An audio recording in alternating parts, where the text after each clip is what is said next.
네, 이어지는 토론 세션 곧바로 소개를 해드리겠습니다. 이 시간 글로벌 호소력을 가진 아시아 콘텐츠를 어떻게 만들 것인가라는 주제로 라운드 테이블이 진행되겠습니다.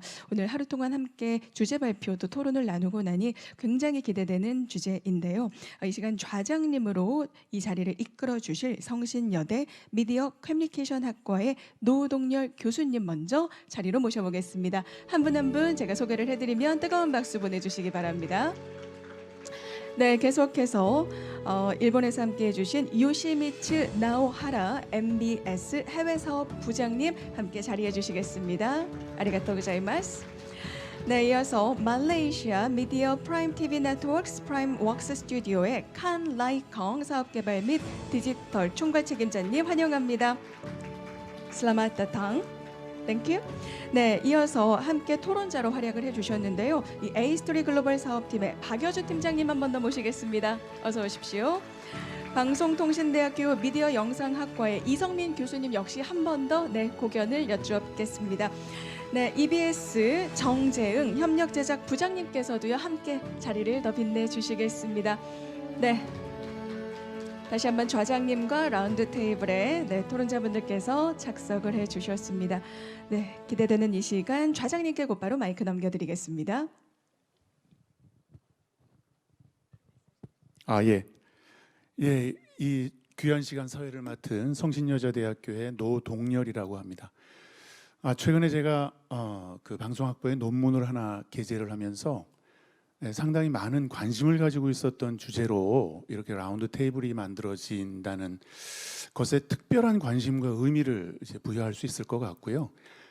지금 이 제안된 이 라운드 테이블의 주제는 사실 한국 제작 상황뿐만이 아니라 아시아는 물론이고 전 세계 글로벌 매체 자체가 바뀌어가고 있는, 아주 급격하게 바뀌어가고 있는 상황에서의 핵심 화두가 아닐까 이런 생각을 먼저 해보면서 이 토론 주제 글로벌 호소력을 가진 아시아 콘텐츠를 어떻게 만들 것인가에 대해서 각국의 입장이나 그리고 한국 상황에 대해서 각 장르별이나 어떤 산업 포맷별로 어떤 그 생각들을 가지고 있는지는 연구자로서 입장에서도 그리고 현업 제작자로서의 입장에서도 상당히 관심사가 많을 것 같습니다. 그래서 오늘 초대되신 5명의 연사분들께서 어떤 이야기를 해주실지가 상당히 여러분들에게 관심사가 아닐까 이런 생각을 하면서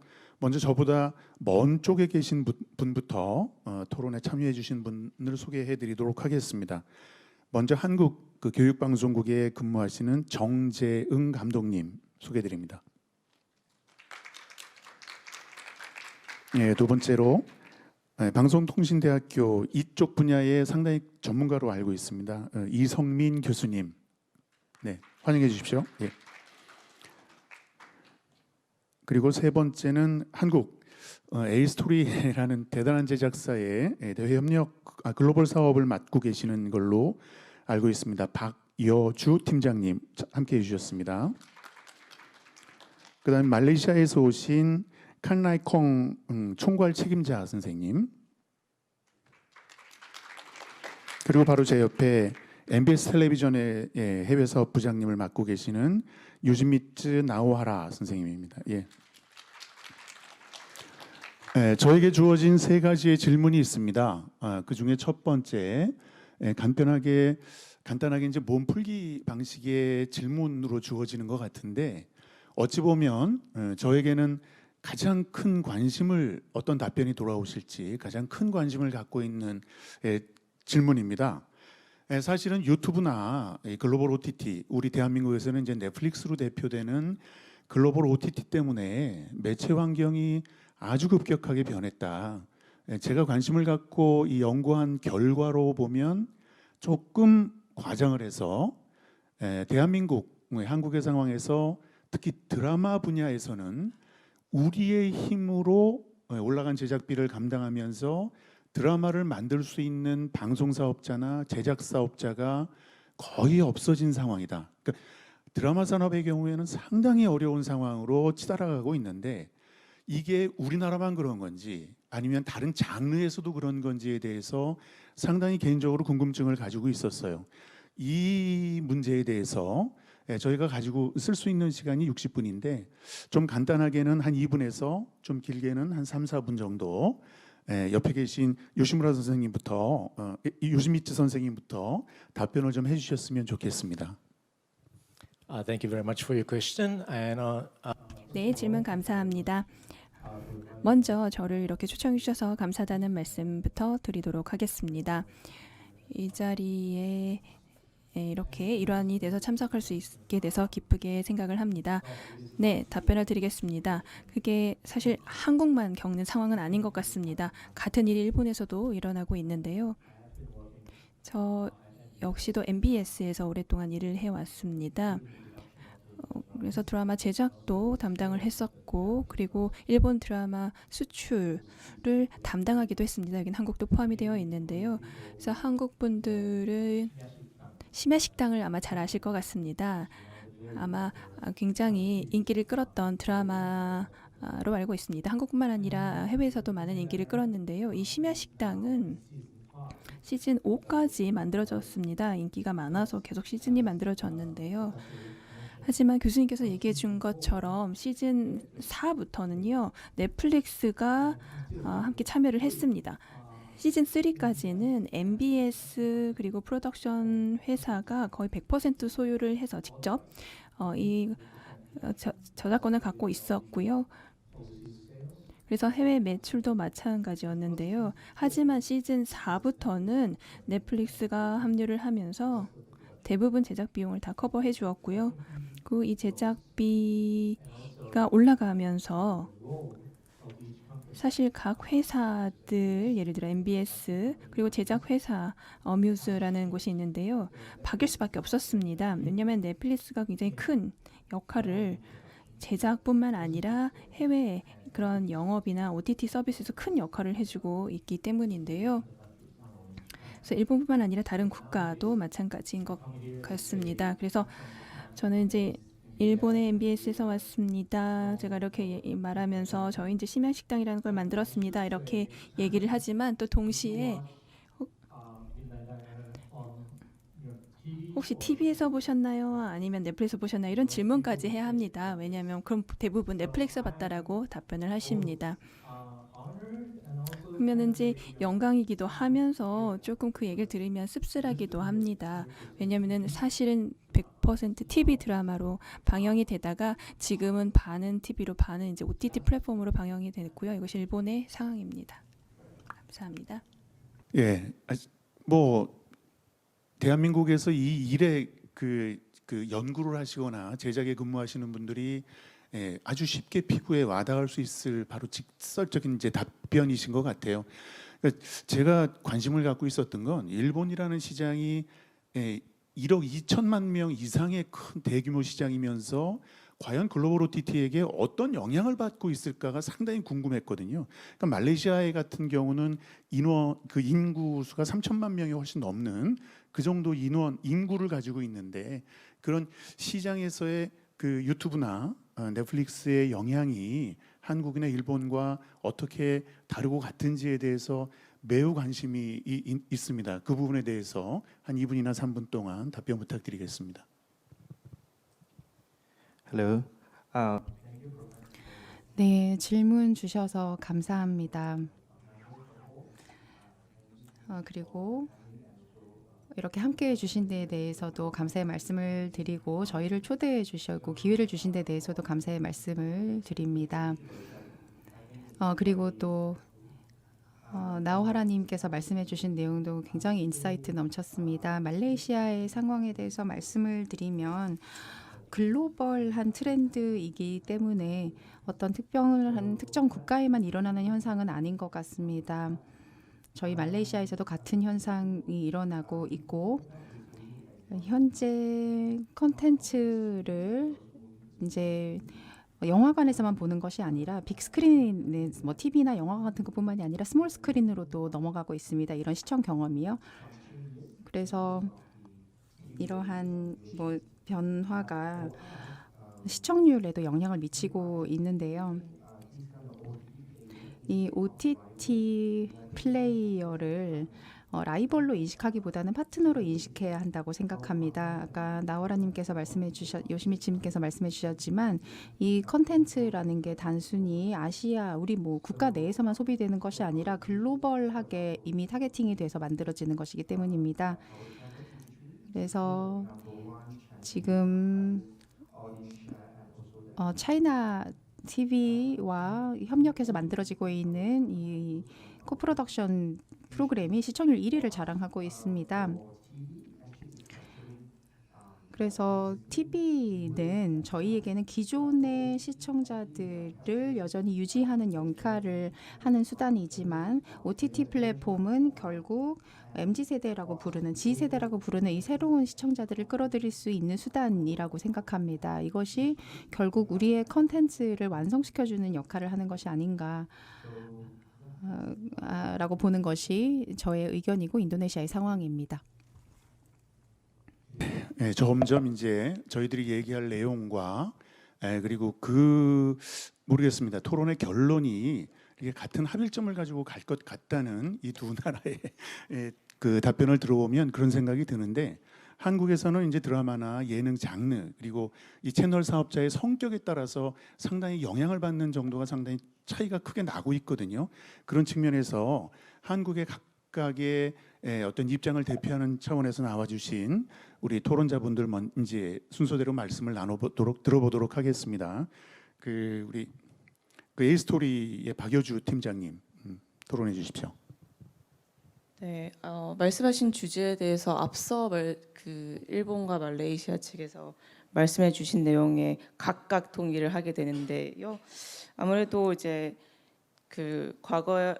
기존에는 이제 리니어 채널에서만 편성되는 것으로 이제 콘텐츠 유통을 의존을 하던 방식을 이제 벗어나서 플랫폼들이 많아지니까 그만큼 제작에 들어가는 작품의 수도 굉장히 많아진 것 같아요.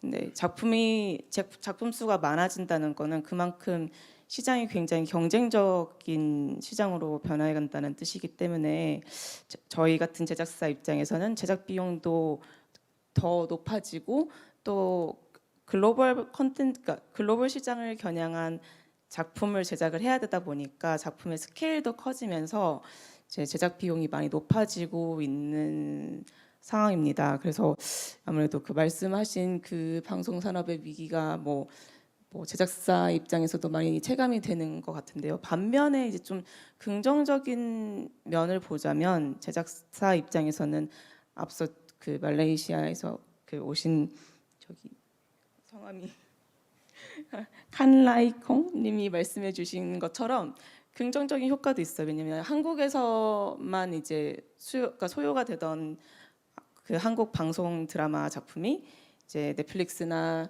디즈니 플러스나 아마존 프라임이라는 그런 글로벌 OTT를 통해서 전 세계적으로 인기를 얻게 되면서 좀 제작사 입장에서는 그런 면에서 좀 긍정적인 효과도 있고 그리고 단순히 채널사가 아닌 여러 가지 다양한 플랫폼들이 많아지다 보니까 좀 작품을 제작을 할 때 조금 더 다양한 소재, 다양한 장르의 작품을 제작을 할 수 있는 기회들이 생기는 것 같아요. 그리고 제작뿐만 아니고 비즈니스 측면에서도 이제 작품 IP를 가지고 사업을 더 다양하게 구상할 수 있는 기회들이 좀 더 생겨나고 있는 것 같다는 생각이 듭니다. 그래서 좀 아이러니하게도 좀 위기로 느껴지는 부분도 있으면서 동시에 좀 제작사 입장에서는 긍정적으로 소외를 받는 부분도 있고 하는 그런 양가적인 성향이 좀 다 드러나고 있는 것 같습니다.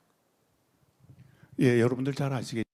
A스토리라는 회사는 드라마 측면에서 상당히 큰 성과를 내고 있는 제작 사업자 이제 입장인 거죠. 그러니까 네트워크 비즈니스 기반의 플랫폼 사업자가 시장에 진입해서 이 유통을 중심으로 해서 글로벌리 비즈니스의 기회를 넓혀준다는 데에서는 상당히 큰 기회라는 측면, 이런 부분들이 제작하시는 분들한테는 크게 도움이 될 수 있을지 모르겠습니다.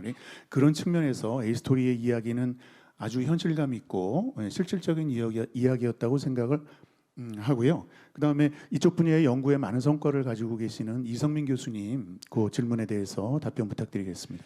네, 그 앞에서 많은 분들이 이미 많이 얘기를 해주셔서 저도 다 공감하고 있고요. 저는 요즘 속도와 방향이라는 고민을 합니다. 그러니까 방향은 대부분 정해져 있고 그 방향으로 가는데 나라마다 속도가 좀 다르다는 생각들을 하고 있고요. 그 무슨 얘기냐면 한국이 다른 나라들보다 전통 미디어의 위축의 속도가 지나치게 빨라서 생기는 문제가 있지 않을까라는 고민을 하고 있습니다. 말씀하신 대로 우리한테 기회가 많이 열리고 있는 건 사실인데 이 속도가 지나치게 빨라서 우리가 버텨내지 못하는 그 레벨에서 생태계 변화가 빨라지면 저는 그런 고민을 합니다. 그러니까 드라마 같은 경우는 글로벌 OTT 수요가 늘어나서 단기적으로 물량이 늘었지만 계속해서 우리가 방송사들이 만들었던 물량들이 아니라 대형화된 몇몇 제작사에게 그 수요가 몰리면 우리가 과연 후속 세대를 만들어낼 수 있을까? 이런 관점에서의 고민들이 좀 있어서 한국 같은 경우는 이 속도의 문제를 좀 고민해야 되겠다 이런 생각을 하고 있고요.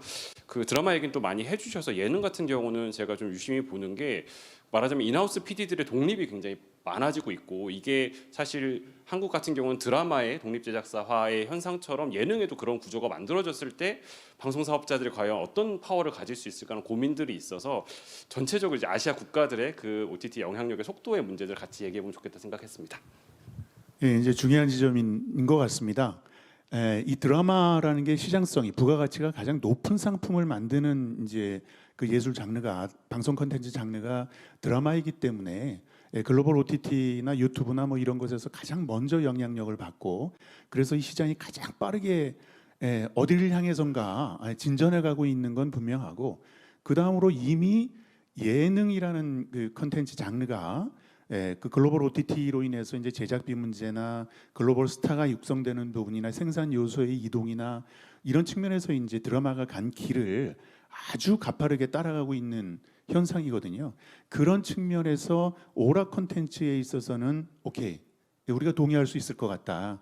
그런데 이제 우리가 교육방송 같이 EBS 채널이라면 이런 오락 채널 오락 콘텐츠와는 조금 다른 그런 교양과 지식에 관한 그 콘텐츠를 만드는 산업인데 이 글로벌 OTT로부터 이 영향을 받은 그리고 유튜브로부터 영향을 받은 이 매체 환경의 변화라는 게 이 교양 콘텐츠를 중심으로 하는 채널 사업자에게는 어떤 영향이 있는지 한번 부장님께 답변 한번 요청드리겠습니다. 아, 예. 앞서 다 말씀을 하셨는데요. 저는 이제 현재 EBS에서 근무하고 있는데 저희 PD들 동료들 모이면 저희는 그냥 거의 비슷한 의견을 갖고 있어요. 이러다 망하는 거 아니야? 아 진짜 망하게 일보 직전 아니야? 뭐 OTT라든가 뭐 인터넷 뭐 SNS 이쪽으로 지금 모든 시청자와 뭐 광고와 관련된 수익 다 뺏기고 있거든요. 그래서 저희는 지금 뭐 컨텐츠 자체 경쟁력도 저하될 수밖에 없고 광고도 뺏기고 그러다 보면 이제 재원이 지금 악화되고 지금 지상파 KMS 모두 저희를 포함해서 지금 그 재원 구조가 지금 상당히 열악해지는 상태입니다. 그러다 보니 또 이게 제작할 재원이 없다 보니까 또 콘텐츠 제작 투자가 적어지니까 또 경쟁이 약화되고 이게 악순환되고 있는 상황이거든요. 이 결정적인 게 이제 그 말씀하셨던 이 OTT라든가 인터넷 미디어를 통해서 그 소비 패턴이 완전히 바뀌었어요. 지금은 이제 언제 어디서나 원하는 시간에 이제 시청자들이 그 콘텐츠를 소비할 수 있거든요. 그리고 더군다나 그 소비하는 방식도 이제는 예전처럼 본방사수 안 합니다. 빈지빙이라서 몰아보기를 하죠. 이제 기다리는 거 싫답니다. 그냥 그 기다리고 있다가 한 번에 뭐 1화부터 뭐 12화까지 그냥 다 몰아보는 그런 시스템. 그러다 보니까 이제 어떻게 보면 이걸 어떻게 대항해야 되지 하는 그 심각한 고민에 저희가 빠질 수밖에 없는데요. 뭐 지금 현재 뭐 모든 지상파들이 뭐 자체 OTT로 웨이버라든가 아니면 그 유튜브에 적극적으로 진출하는 것도 하여튼 그런 어떻게 생존을 위한 몸부림이기도 하고요. 근데 저도 솔직히 이 지상파에 근무하고 있으면서 이거 어떻게 해결해야 되지? 솔직히 그 좀 위기이자 기회라고 앞에 분들이 얘기하셨지만 저희는 그냥 위기입니다. 그래서 그냥 되게 고민스러운데 그럼에도 불구하고 지상파가 할 수 있는 게 있지 않을까? 우리가 잘할 수 있는 게 있지 않을까? 아직도 지상파에는 훌륭한 제작 인력들이 있거든요. 그래서 그런 제작 제작들을 가지고 뭔가를 할 수 있을까 하면 저는 이제 투 트랙을 항상 얘기를 하는데 로컬에서 웰메이드 로컬 프로그램을 만들어야 된다. 그래서 스테디를 만들어내야 된다. 그래서 예를 들면 이제 EBS의 세계 테마 기행 같은 경우는 정말 웰메이드 스테디거든요. 이게 한 15년 정도 됐어요 프로그램이. 근데 지금도 매월 갤럽에서 조사를 해보면 한국인이 좋아하는 탑 10의 세계 테마 기행이 다큐를 유일하게 들어요. 그 정도로 시청자들한테 소구를 갖고 있는데 이런 웰메이드 스테디를 계속 만들어내야 되고 또 하나는 글로벌로 나가야 된다. 그래서 앞서서도 말씀드렸듯이 글로벌 마켓을 통해서 글로벌 시청자들을 사로잡는 그런 콘텐츠를 만들어야 되는데 이거에 대한 것은 공동 제작이라는 방식일 수밖에 없다. 왜냐하면 재원 사이즈를 키우고 그 커진 제작비로 뭐 충분한 제작 기관과 뭐 제작 시설, 뭐 인력들을 확충해서 좋은 콘텐츠로 글로벌로 나가면 당연히 로컬도 만족시킬 수 있거든요. 그래서 그런 투트랙 전략이 이거 그 SNS라든가 이런 것도 진출하는 것도 당연히 해야겠지만 이런 우리가 잘할 수 있는 것도 잘해내야 지상파가 그나마 기회라고 할 수는 없겠지만 그나마 생존할 수 있는 가능성이 있지 않을까 이런 생각을 하고 있습니다. 예, 지금 여러분들은 그 채널 사업하시는 분의 아주 간절함을 이제 듣고 계시는 거죠. 그러니까 지금 첫 번째 질문은 아주 간단한 질문이었지만 각 국의 시장 상황이거나 어떻게 보면 플레이어들 차원에서의 조금 전반적인 입장에 대해서 들을 수 있는 좋은 기회였을 거라고 생각이 됩니다. 그러니까 방송 사업, 채널 사업을 하시는 분에게는 상당히 이게 암담한, 저는 그 자연 도태되고 있는 과정이라고 기회가 있을 때마다 표현을 하는데요. 이걸 어떻게 극복할 것이냐는 생산 요소, 그러니까 독창적인 능력을 가지고 있는 생산 요소의 등장이거나 아니면 말씀하시는 것처럼 우리가 내수형 콘텐츠 시장, 대한민국의 경우에는 우리 한국의 경우에는 내수형 콘텐츠 시장을 어떻게 열어가는가가 상당히 중요한 이제 상황이 되어 있고 시장이 변화해가는 속도가 너무 빠르기 때문에 지금 말씀드린 두 가지 요소를 준비해 가는데 너무나 어떻게 보면 지체되는 현상이 발생해서 이 균형이 안 맞는 것으로부터 위기감이 더 급하게 닥쳐오는 것이라고 저는 생각을 해요. 지금까지는 전체 시장에 관한 이야기를 했다면 지금 이제 본 질문 두 가지가 남았는데 먼저 한 가지는 뭐냐면 그러면 생산 요소 차원에서는 이 매체 환경 변화에 대해서 각각 어떤 입장을 가지고 있느냐.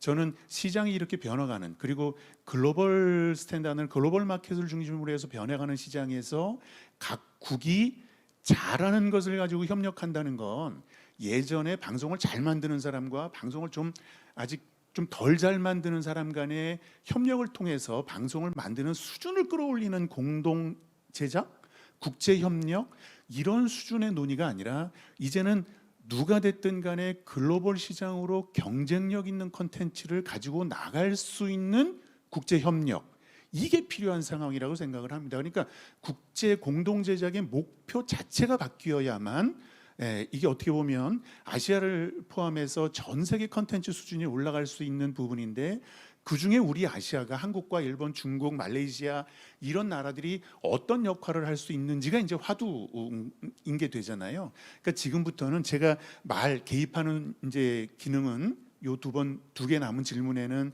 좀 제한을 하고 토론만 들을 건데 지금부터는 여러분들이 각각 생산 요소들, 그러니까 국제 협력, 국제 공동 제작이라는 것에 이 연출자가 아니면 제작 사업자가 아니면 작가가 각각의 크리에이티브를 가지고 있는 사람들이 이런 시장 상황에서 어떤 장점으로 어떤 방식으로 경쟁력을 키워나가는 것이 바람직할 것인가에 대해서 어떻게 할까요? 정 부장님부터 먼저 저쪽부터 나와라 선생님까지 이렇게 순서대로 계속해서 토론을 듣는 것으로 이 두 번째 질문에 대한 토론을 진행하도록 하겠습니다. 시작해 주십시오.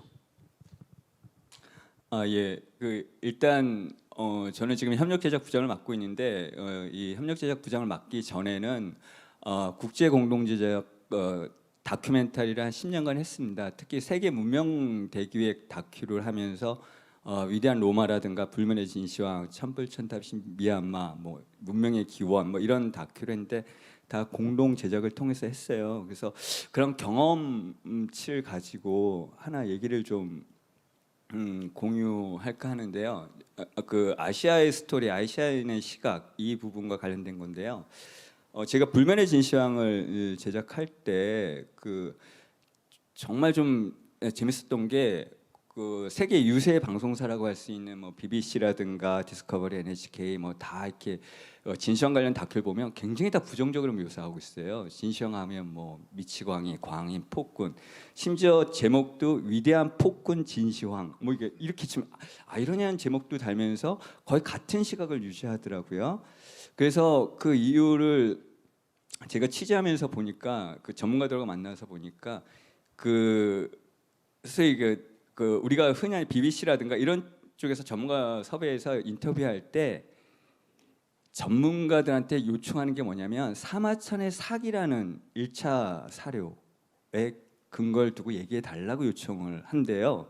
그러다 보니 이제 그 진시황에 대한 이야기가 좀 부정적으로 나올 수밖에 없는. 왜냐하면 뭐 사마천의 사기 여러분들 너무 잘 아시겠지만 그게 한나라 시대 때 만들어졌던 거고 한나라 시대는 진나라를 무너뜨리고 만들어진 나라잖아요. 그럼 한나라는 진나라를 부정해야 한나라의 정당성을 확보할 수 있어요. 그래서 당연히 사마천은 그 한나라 사람이니까 진나라 부정할 수밖에 없죠. 그러다 보니까 진시황에 대해서 되게 부정적으로 글 수밖에 없는 거거든요. 그러니까 1차 사료 자체의 어떤 그 합리성, 정당성에 대한 어떤 의문 저는 당연히 갖게 되거든요. 진시황이 그 마이클 하트라는 분이 쓴 책에 보면 세계를 변화시킨 백인에서 17위를 차지했어요. 근데 1위부터 16위가 다 그 왜 마호메트라든가 예수, 석가, 뉴턴 이런 과학자나 종교인이에요. 근데 황제로서는 1위예요.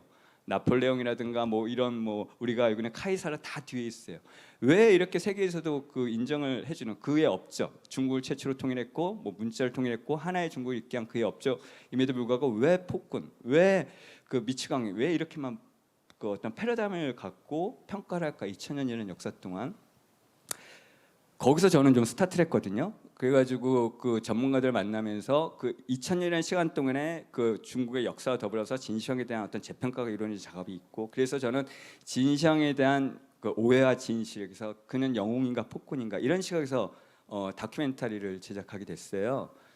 그리고 그거에 이제 그런 다큐에 대해서 스미소니언 미국의 이제 스미소니언 채널에서 그 프리바잉 형태죠. 그런 식으로 공동 제작을 그 원해서 그 미국 스미소니언 채널하고 공동 제작을 했고 스타트할 때 중국의 SMG 상하이 미디어 그룹이라고 중국의 뭐 4대 방송사 중에 하나죠. 굉장히 큰 방송사인데 그들하고 공동 제작을 진행을 했습니다. 그래서 그 결과가 굉장히 좋았던 게 이 위대한 그 영어로는 차이나스 드래곤 엠페러라는 이제 타이틀로 나갔는데 이게 이제 북미 전역에서 방송되고 유럽이라든가 중국에서 다 방송되는데 굉장한 인기를 좀 얻었었어요. 뭐 유튜브에서는 뭐 수천 댓글이 달리더라고요. 근데 그 이유가 뭔고 하니 시각이었어요.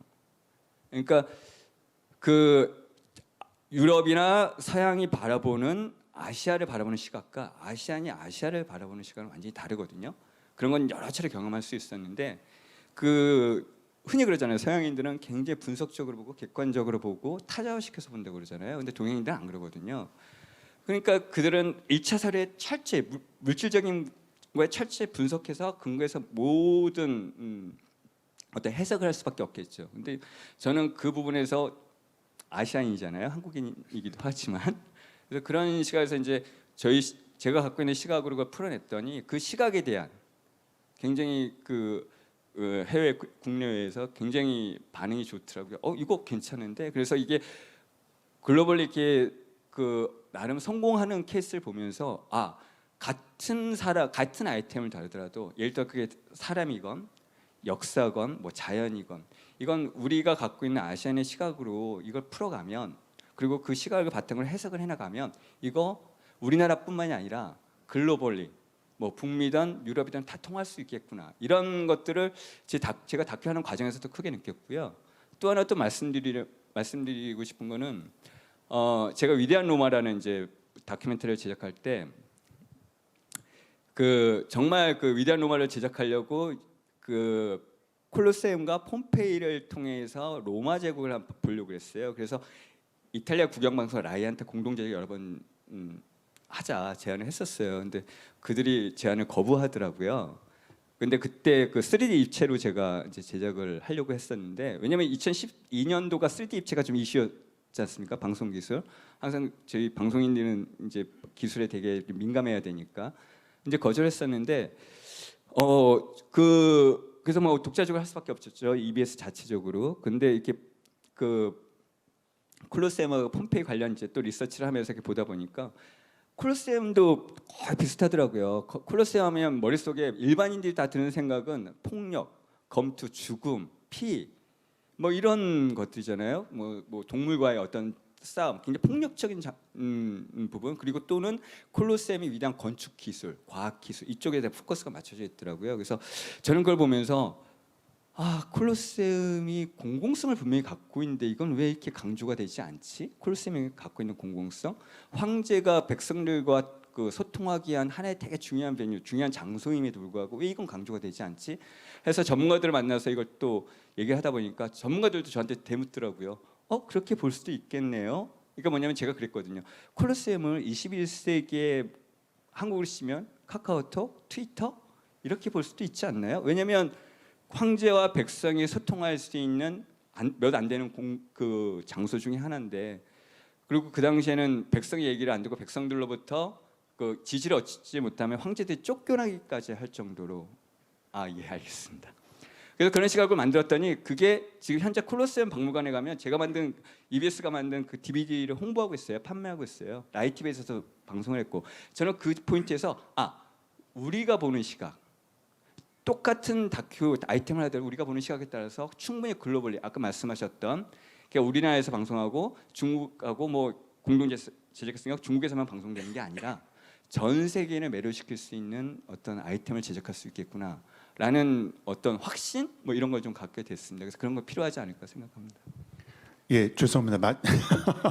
제가 그 진행을 하면서 놓친 게 있어서 이 질문은 한 4분 정도 이렇게 해서 답변을 해주시면 좋겠고요. 지금까지 창작자로서 어떤 사물을 보는 관점 자체가 상당한 경쟁력을 만들어낼 수 있다. 국제 공동 협력 제작에서 그런 말씀을 너무 재밌게 잘 해주셨습니다. 예, 다음부터 한 시간 좀 잘 지켜서 답변해 주셨으면 감사하겠습니다. 네, 저는 뭐 요소 시장별로 또 자장님께서 말씀해 주신 걸 고려해서 한 3가지 정도 생각을 해봤는데요. 그러니까 방송사 입장에서 사실 넷플릭스가 한국에 제일 준 충격 중에 하나는 글로벌을 타겟으로 하니까 가능한 기획들이 있는데 로컬을 대상으로 하는 방송사는 그런 뾰족한 기획을 할 수 없었던 게 사실 굉장히 어려움이었던 것 같습니다. 그런데 공동 제작을 하면 더 넓은 타겟을 조금 더 뾰족하게 기획할 수 있기 때문에 어떻게 보면 그런 눈높이에 맞춰진 청중에게 다가갈 수 있는 기획의 가능성을 방송사한테 좀 주는 게 강점이라는 생각을 했고요. 두 번째 포인트는 사실 그 말씀해 주신 거랑 좀 연결되는데, 제가 지난주에 몽골의 징기스칸 박물관에 갔는데 거기에 흉노 거란 여진의 역사가 이제 몽골의 역사인 거예요. 저희 입장에선 저희 바깥의 역사였는데, 그래서 이런 식의 다양한 관점을 배울 수 있는 기회가 되고, 사실 저는 최근에 특히 한국 같은 경우에 글로벌로 콘텐츠가 나가서 생기는 리스크가 굉장히 많아졌다. 우리가 문화적 이해가 낮아서 생기는 리스크가 많아지고 있는데, 어떻게 보면 공동 제작을 통해서 그런 관점의 차이들을 많이 학습하면 그런 리스크를 줄이면서 글로벌화할 수 있는 기회를 좀 제작자들에게 줄 수 있지 않을까 이 생각을 했고요. 그 스탭들 관점을 좀 생각을 해보면, 아까 제가 앞서서도 프로토콜 좀 질문을 드렸던 게 결국 외국 서로 다른 나라와 일하는 방식을 자꾸 배워야 되는데, 좌장님께서 말씀하신 것처럼 이게 앞으로는 이런 식의 협력 제작이 그냥 기본이 되는 시대가 열린다면 사실 그런 것들이 역량으로 축적이 되어야 될 텐데, 그런 기회를 이렇게 공동 제작을 통해 열어가면 좋겠다는 생각을 해봤습니다. 감사합니다. 앞에서 정말 질문이 뭐였는지 잊어버릴 정도로 되게 재밌는 말씀을 해주셔가지고 듣고 있느라고 제가 주제로 돌아오는데 좀 시간이 걸릴 것 같은데요. 저는 앞에서 이제 시각에서의 공동 제작이 얼마나 많은 도움이 되는가에 대해서 말씀을 해주셨다면, 정말 제작사 입장에서 실질적인 국제 공동 제작이 뭐 얼마나 그 도움이 될까를 말씀을 드리려고 했는데, 일단 뭐 아무래도 그 전에도 해외 로케이션 씬이 등장하는 작품이 존재는 했지만, 아무래도 이제 뭐 글로벌 OTT 이런 것들이 생겨나면서 더 그런 씬들이 작품 속에서 더 빈번하게 아주 쉽게 등장을 하는 것 같아요. 근데 해외 로케이션에서 촬영을 해야 되면은 결국에 한국의 현지 스태프들이 뭐 예전에는 뭐 직접 가서 촬영을 하거나 뭐 그런 경우가 있었는데 사실 한국에서 현지를 이해하는 거는 굉장히 제한이 있다고 생각을 해요. 아무리 답사를 많이 해도 현지 분들이 그 나라에 대해서 이해하는 것만큼은 할 수 없다고 생각하는데 좀 요즘 같은 경우에는 공동 제작을 다른 아시아 국가와 한다면 뭐 현지에 계시는 스태프들이 직접 로케이션 답사를 해주시고 그 씬에 알맞은 장소를 더 적절하게 찾아주시고 또 그 오히려 어떻게 보면은 촬영을 또 영상 소재를 대신 촬영해서 보내주시기도 하고 하면서 그렇게 좀 비용적인 측면 그리고 물리적인 시간적인 측면에서도 굉장히 많이 효율성을 높일 수 있다고 생각이 드는 것 같습니다. 그리고 역으로 또 뭐 중국과 같은 좀 땅이 워낙 넓어서 그 뭐 작품 하나를 촬영을 하거나 아니면 예능 프로그램이든 뭘 촬영할 때 이동하는 데 드는 비용과 시간이 그 굉장히 많이 든다고 하더라고요. 그 되게 많은 스태프들이 각 그 지역 로케이션을 갈 때마다 숙박을 해야 되고 뭐 이럴 때 비용이 되게 제작 비용이 많이 드는데 대신 역으로 그쪽에서 작품을 또 한국에서 와서 그 촬영을 하거나 저희 스태프들이 도와주면서 촬영을 하는 방식으로 좀 공동 제작이 서로 간에 이제 도움이 될 수 있다고 생각을 합니다.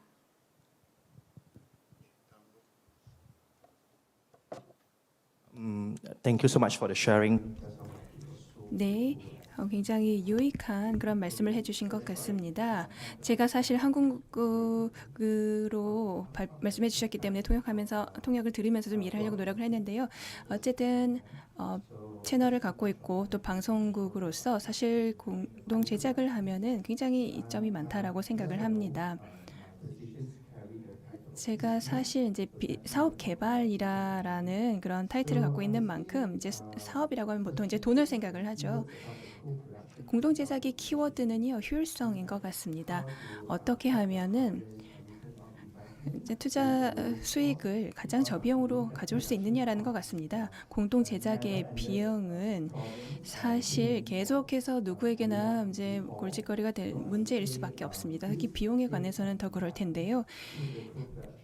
이게 공동 제작은 특히나 그런 것 같습니다. 공동 제작에는 사실 노하우가 많이 있습니다. 그렇기 때문에 그런 해당 국가, 공동 제작하는 국가에서의 어떤 노하우를 배울 수도 있고요. 동시에 여러 가지 노력을 줄일 수도 있습니다. 저희 같은 지역 방송국이라든가 아니면 제작사를 활용하면 되니까요. 그 과정에서 불필요한 고통을 줄일 수가 있습니다. 그래서 항상 사실 피하고 싶었던 그런 부분을 공동 제작을 통해서 없앨 수가 있고요. 그리고 광고주도 마찬가지인 것 같습니다. 좋은 컨텐츠를 확보하기 위해서는 성공을 거두어야 하고요. 그리고 수익을 만들어내야 됩니다. 그래서 공동 제작은 어떤 방식으로는 어떻게 보면은 그런 측면에서 솔루션을 제공해 주는 것 같기도 합니다. 우리의 아이디어를 광고주나 고객에게 팔려고 할 때 만약에 케이스 스터디가 있다면 예를 들어서 뭐 집사부 일제 같은 경우는 SBS 함께 일했는데요. 이미 한국에서 인기를 거뒀기 때문에 그때 저희 클라이언트나 아니면 광고주에 갔을 경우에 이미 수익을 거둘 가능성이 크다라고 얘기를 하면은 쉽게 계약을 체결할 수가 있었습니다. 이미 뭐 절반 정도는 성공을 거둘다는 그런 보장을 할 수 있었기 때문이죠. 아마도 이제 공동 제작을 할 때 아마 가장 큰 장점쯤이 아닌가 생각을 합니다. 그래서 방송국이나 혹은 이제 영업 관련된 부서에게 큰 장점인 것 같습니다. As is the case with 다른 뭐 한국이나 말레이시아 그리고 뭐 어느 국가도 마찬가지라고 생각하는데요. MBS는 단순히 방송사뿐만이 아니라 프로덕션 역할도 담당을 하고 있습니다. 왜냐하면 저희도 다큐멘터리나 드라마나 이런 걸 제작을 해서 방송을 내보내기 때문인데요. 이런 주제에 대해서 얘기를 할 때 그래서 저는 두 가지 관점을 제시해 드릴 수밖에 없습니다. 하나는 방송사로서 그리고 또 다른 하나는 프로덕션으로서요.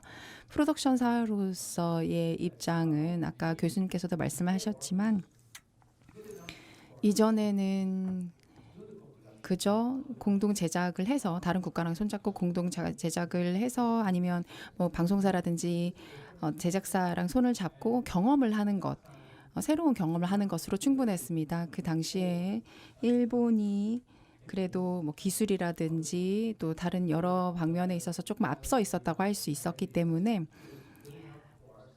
저희로서는 뭐 말레이시아 프로덕션사나 뭐 몽고 프로덕션사나 뭐 조금 도와줘서 프로그램을 만들어 보자. 그러면 이들이 우리로부터 배울 거야. 그럼 우리도 우리 경험을 전수해주면 공유해주면 끝이야라고 생각을 했었는데 아까 교수님께서 말씀해 주셨듯이 이제는 그렇지 않습니다. 레벨이 거의 다 비슷해졌기 때문에 우리가 어디를 뭐 가르쳐주고 뭐 뭔가 선구자 역할을 해서 뭔가를 전해주고 이런 것이 없어졌습니다. 그래서 우리도 이제는 이 공동 제작에서부터 언제나 배워야 하고요. 그렇기 때문에 공동 제작을 하는 이유도 되기도 합니다. 프로덕션사로서는 이제 배움의 기회가 되기 때문에 그리고 또 방송사로서의 입장은 가장 중요한 것은 이제 말레이시아에서도 말씀해 주셨지만 돈이죠. 돈을 벌려고 하는 거죠. 결국에 공동 제작을 할 때 좋은 후원자 그리고 시청률도 잘 나와야 하고 뭐 그런 게 아니면 저희 사장님이 안 좋아하시겠죠. 돈을 못 버니까요. 공동 제작 왜 하냐, 돈 버리려고 하냐라고 말씀을 하실 테니까요. 그래서 프로덕션사로서, 프로듀서로서의 입장은 당연히 우리가 할 수 있는 건 다 해보고 싶습니다. 하지만 상업적인 방송사의 입장으로서는, 방송사 입장으로서는 이게 그냥 할 수 없고 뭔가 모티브를라는 측면에서 결정하기가 힘들어졌다라는 것이 저희의 현 상황입니다. 적어도 이제 일본의 방송사 상황을 말씀드리면 그렇습니다. 잠깐 정리를 해보면 그러니까 그 콩 선생님이나 나와라 선생님 같은 분이 말씀하시는 부분이 어떻게 보면 방송사 입장이잖아요. 채널 사업자나 제작사 입장이기 때문에 제가 국제 공동 제작이라는 것의 목표나 아젠다가 바뀌어야 되는 거, 패러다임이 바뀌어야 된다고 이야기를 하는 이유는 뭐냐면 예전에는 금이 다 쳐져 있었기 때문에 국제 공동 제작을 해서 나는 대한민국에 너는 말레이시아에 틀면 되는데 거기에서 수입이 일어나고 광고주를 가지고 경쟁을 안 했는데 이제는 EBS하고 NHK하고 경쟁을 하는 시장도 되었다. 똑같은 다큐멘터리를 어떻게 만들어서 이 내가 만든 다큐멘터리가 글로벌리 누가 더 큰 성공을 얻느냐 측면에서 보면 국제 공동 제작이라는 것이 그동안의 협력적인 측면에서만 강조되어서는 안 되고 협력적 경쟁 체제다. 그러니까 목표가 바뀌었다는 이야기를 제가 아까 말씀드렸잖아요. 그러니까 제 생각은 국제 공동 제작이라는 것이 예전에는 그냥 협력, 어떤 아시아의 평화, 아시아 전체의 선진화 이런 부분의 목적이 있었다면 이제는 컨텐츠를 만들어서 누가 얼마나 돈을 벌어서 다시 우리나라 문화나 우리나라 산업의 발전에 기여할 수 있는 기회비용으로 투자할 수 있는 그 어떤 소득이라는 측면에서도 반드시 우리가 관점, 시각을 가져야 한다라는 측면에서 지금 보면 우리 EBS 정부장님께서는 창작자의 입장에서 말씀을 해주신 거잖아요. 그러나 EBS 채널이나 KBS, MBC, SBS 측면에서 보면 칼라이 콩 선생님이나 나와라 선생님께서 이야기하시는 것과 상당히 흡사한 이야기를 많이 했을 거라고 저는 생각이 들어요. 그러니까 지금까지 우리가 방송사, 제작사 아니면 창작자의 입장에서 지금 변한 매체 환경 변화라는 게 어떤 의미가 있었는지를 우리가 봤다면 마지막 저에게 주어진 임무는 뭐냐면 질문은 오리지널리티 입장이라는 거죠. 그렇다면 글로벌 OTT, 유튜브 이런 것으로서 만들어진 글로벌 마켓이라는 것에 나가서 국제 협력을 통해서 우리가 경쟁을 하고 성공을 해야 되는데 그렇다면 아시아적인 가치, 우리가 아시아 시장을 공유한다고 하면 우리의 협력을 통해서 우리가 글로벌 시장으로 무엇을 가지고 나가고 그것을 가지고 나갔을 때 얼마나 큰 경쟁력을 만들어낼 수 있을까가 사실은 이제 IBCC의 커다란 이제 어떤 숙제 뭐 이런 거라고 생각이 되는 거잖아요. 어떤 모임에 갔더니 그 우리 관공서에 계시는 어떤 분이 이런 얘기를 해요.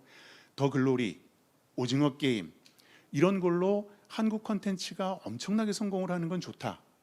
그런데 그 뒤에 조금 아쉬움이라는 게 남는데 그 아쉬움이 뭐냐면 코리안리스라는 게 좀 없는 것 같다. 한국적인 것이 좀 없는 것 같아서 우리가 한국적인 것을 가지고 오징어 게임이나 더글로리나 마스크걸이나 이런 데 얹어서 해외로 나가면 얼마나 더 좋을까라는 생각을 하셨다는 거예요. 단체장이시니까 그런 생각 충분히 하실 수 있겠죠. 그런데 저는 그 이야기를 들으면서 지금 이 시점에 코리안리스, 한국적인 것이라는 게 대체 무슨 의미가 있는 거지? 과연 무엇이 한국적인 것이지? 라는 궁금증을 가지고 제가 집에 돌아갔거든요. 그러니까 여기 5분 앉아 계시는데 각각의 국가적으로 그리고 각각의 어떤 입장에서 오리지널리티 측면에서 아시아적인 것이라는 게 글로벌 시장에서 성공할 수 있는 아시아적인 것이라는 것에 대해서 한번 개념적이나 어떤 방법론 이런 얘기를 들어보는 건 제가 가지고 있는 숙제를 푸는 것에도 상당히 큰 도움이 될 것 같다는 생각이 듭니다. 그런 측면에서 다시 한번 정부장님부터 4분이나 3분에 걸쳐서 그 아시아적인 가치에 대해서 한번 논의를 해보는 시간을 갖도록 하겠습니다. 자, 토론 시작해 주십시오. 저는 제가 다큐를 제작해서 다큐 경험을 중심으로 얘기할 수밖에 없는데 다큐는 말씀하신 것처럼 앞에 예능, 뭐 영화, 드라마들과 같이 상업적 수익을 내기 쉽지 않습니다. 굉장히 수익 내기 쉽지 않고요. 그나마 이제 BBC 정도가 플래닛 시리즈로 어마어마한 어떤 수익을 얻어서 그 모델을 좀 저희도 좀 해서 이 다큐를 통해서 이 수익을 좀 극대화시키고 싶은데 쉽지 않은 영역인 건 확실하고요. 저도 그거에 대해서 많은 고민하고 있는데 그래서 보다 더 글로벌 마켓에 더 적극적으로 진출하려고 노력을 하고 있는 거고요. 솔직히 그 아까 전에 그러니까 한국인의 오리지널리티 뭐 아시아 근데 저는 중요한 건 한국이라는 것보다 아시아의 오리지널리티가 더 중요한 것 같아요. 예, 그 아까 뭐 시각을 얘기했지만 솔직히 저희가 제가 아이템을 선정하는 것도 보통 문화적 할인율이라고 앞서서 얘기했지만 문화적 할인율이 굉장히 낮은 아이템들을 선정하거든요.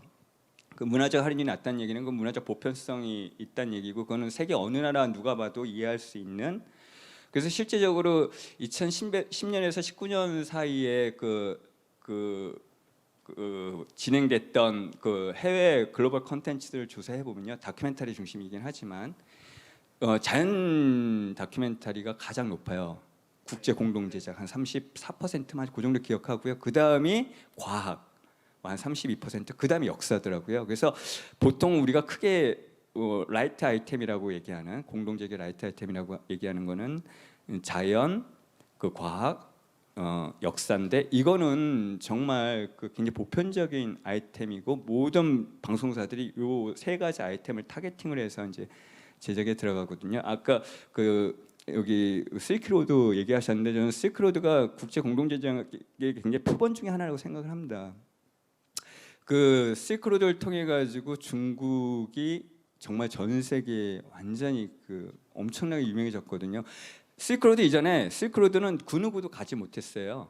공산주의 정부에서 그때 폐쇄 정책을 폈기 때문에 역사책을 통해서만 전 세계인이 알고 있었죠. 왜냐하면 실크로드의 중요성이 있었으니까. 근데 NHK 통해서 거의 10년 동안 30부작 제작하셨나요?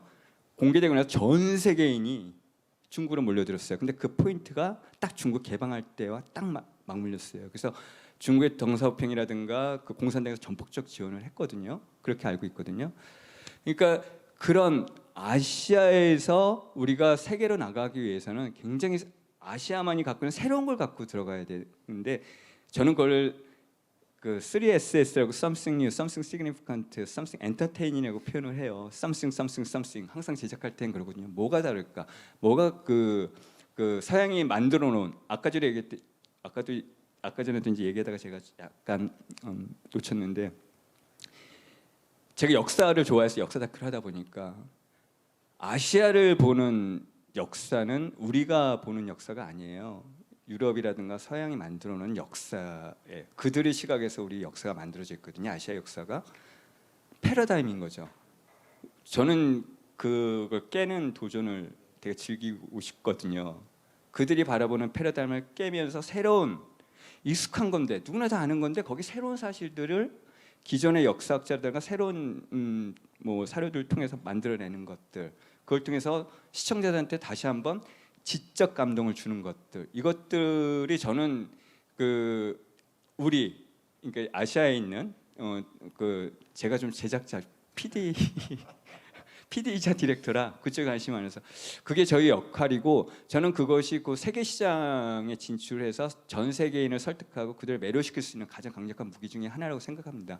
그리고 그걸 위해서 아까 얘기했던 세 가지 아이템 중심으로 저희가 좀 또 그 저희가 프로젝트 좀 개발을 해야 되고요. 그걸 위해서 진짜 공동 제작을 좀 활발하게 해야 저희 지상파도 살아날 수 있을 것 같고요. 예. 네, 그 앞에서 해주신 얘기랑 크게 다르진 않은데요. 그냥 정리를 하자면 하나는 특수성이고 하나는 보편성인 것 같아요. 근데 특수성이라는 건 그러니까 우리 사는 모습이 전 세계가 다 비슷해졌기 때문에 오히려 좀 약간 신기한 거 보고 싶은 마음이 있어서 결국 아시아의 자연 혹은 아시아의 되게 아이코닉한 전통적인 어떤 뭐 문양이나 뭐 현대 삶 같은 거는 여전히 되게 전 세계한테 매력적인 그 이국적인 매력이라는 게 있어서 그 점을 뺄 수는 없겠다. 그렇지만 또 지금 그 말씀해 주신 거랑 연결되는 게 저는 아시아가 가지고 있는 가장 큰 힘은 서구와는 다른 뭐 근대화의 경험이라는 측면이 있다는 생각이 듭니다. 그러니까 그리고 그런 대안적인 어떤 경험의 방식을 궁금해하는 오디언스가 전 세계로 늘어나고 있는 상황이라는 점에서 저는 우리가 모두가 좀 비슷하지만 다르게 이 근대화라는 과정을 겪어왔던 몇십 년의 역사들에서의 서로의 공통점과 차이점의 문제들이 저는 여전히 매력적이고 거기에서 보편성을 찾을 수 있다라고 생각합니다. 네, 저는 이 질문을 들었을 때 바로 정말 즉각적으로 생각한 거는 이제 저희 A스토리가 제작한 킹덤이라는 드라마 시리즈를 생각할 수밖에 없었는데요. 물론 그게 뭐 넷플릭스 오리지널로 제작이 된 작품이긴 하지만 그 킹덤은 조선 시대를 배경으로 한 시대극임에도 불구하고 넷플릭스 굉장한, 그러니까 전 세계에서 굉장한 인기를 얻었거든요. 그리고 뭐 갓같이 이렇게 한국 전통 의상이 굉장히 뭐 해외 아마존에서 많이 팔리는 등 열풍을 일으키기도 했고 굉장히 놀라운 현상 중에 하나였다고 생각해요. 되게 초기 그 글로벌 OTT가 한국에 들어왔을 때 일어난 일 중에. 근데 어쨌든 이러한 되게 한국적인 작품이 전 세계에서 인기를 얻을 수 있었던 배경에는 결국 스토리가 있다고 생각이 듭니다. 뭐 일단 킹덤의 스토리는 굉장히 보편적인 스토리 라인을 가지고 있다고 생각해요. 그 권력을 차지하려는 그 조씨 가문의 세력 싸움, 그게 악을 대변하고, 그다음에 백성을 생각하는 세자 이창이 이제 선을 대변하는 그 이야기 구조로 가지고 있으니까 그 선과 악의 대립, 그다음에 사회 비판적인 메시지는 결국 전 세계 어디에서나 어느 문화권에 있는 관객들에게 다 통할 수 있는 굉장히 보편적인 스토리고, 그 스토리 라인을 굉장히 탄탄하고 몰입감 있게 연출을 하면서 그 굉장히 한국적인 시대극임에도 불구하고 전 세계에서 많은 열풍을 일으키고 인기를 얻을 수 있지 않았나 이렇게 생각이 듭니다. When we talk about these, like 그럼 이 아시안적인 요소 이것을 글로벌하게 만들면서 어떻게 아시아적인 요소를 지킬 수 있을 것인가와 관련해서 말레이시아 예를 드리고 싶습니다. 밍샤오여 아마 아시아 여배우 최초로 이 오스카 배우상을 받으신 그 I would say that it's not about that 미셸 리도 있고요. 그리고 Crazy Rich Asian이라는 영화 역시 굉장히 많은 반향을 일으켰습니다. 그래서 아시아 가치들이 영화에서 이렇게 조명이 되고 있고, 우리가 이 눈에는 보이지 않지만 만질 수 없는 가치이지만 이것이 오래된 가치이긴 하지만 수백 년 된 가치가 이렇게 영화를 통해서 다음 세대로 전달이 되고 있다. 라는 걸 목도할 수 있습니다. 그래서 아시아 가치라는 것이 뭐 예를 들어서 아시아가 근면 성실하고 뭐 가족 중심적이고 이런 가치가 사실 서양 가치랑도 많이 배치가 되는 부분이 있잖아요. 그럼에도 불구하고 이런 현상이 일어나고 있다는 것이죠. 근데 다시 바꿔 말하면 우리에게 중요한 가치는 모두에게도 가치가 있을 수 있다는 것을 방증한다고 생각합니다. 그래서 이러한 가치가 인정을 받게 되면서 이제 아시아 가치라는 것이 두드러지게 되고 또 주목을 받게 됐다고 생각합니다. 시청자나 또 구매자, 아시아의 컨텐츠를 사는 구매자 같은 경우에는 사실 장르별로 좀 구별해서 생각을 해야 할 것 같습니다. 예를 들어서 다큐멘터리라든지 아니면 드라마인가 뭐 예능인가에 따라서 달라질 수 있다고 생각하거든요. 제가 세일즈를 하는 입장에서 뭐 다큐멘터리도 팔고 드라마도 팔고 이제 10년 넘게 이제 이 컨텐츠를 세일즈를 하고 있는데요. 다큐멘터리와 관련해서 몇몇 바이어나 몇몇 시청자 같은 경우는 특히 미국이나 유럽 같은 경우에서는 사무라이 영화 있냐 항상 물어보십니다. 뭐 게이샤 무비 있냐, 기모노 컨텐츠 있느냐. 굉장히 전통적인 일본 전통 그 자체를 나타내는 가치를 담고 있는 그런 컨텐츠. 이제는 일본에 이런 거 없습니다. 기모노 안 입죠. 사무라이도 없고요. 그런데도 여전히 이런 컨텐츠를 찾고 있습니다. 그런데 이분들은 이 일본의 매력이 그런 데 있다라고 생각하고 이제 그런 질문을 하시는 거죠. 이게 매력적인 컨텐츠라고 생각을 하시는 거죠. 그런데 드라마를 한국이나 유럽, 미국 같은 곳에 이제 세일즈를 하려고 할 때 아시아도 마찬가지고요. 너무 일본이다, 너무 일본적이다. 라고 하면 안 팔립니다. 보편적이어야 하고 주제도 이해 가능한 것이어야 하고요. 어느 문화권에서든 이해가 되고 공감이 되는 것이어야 합니다. 왜냐하면 그렇지 않으면 아예 이해도 못하거든요. 너무 일본적인 거 아닌가? 왜 일본 사람들은 이래요? 라는 질문을 할 수밖에 없다는 겁니다. 그래서 그러니까 컹님께서도 말씀하셨듯이 두 가지 다른 관점이 있다고 생각합니다. 공통의 가치, 아시아인으로서 공유하는 가치라는 게 분명히 있을 텐데 이것이 다른 세계랑은 다른 것이죠. 그래서 이 아시아 특유의 요소들, 이 유니크한 아시아 문화와 가치에 당연히 관심을 기울이고 이것을 아시아의 좋은 측면, 긍정적인 측면으로서 소개하는 데에 노력을 기울여야 할 것 같습니다.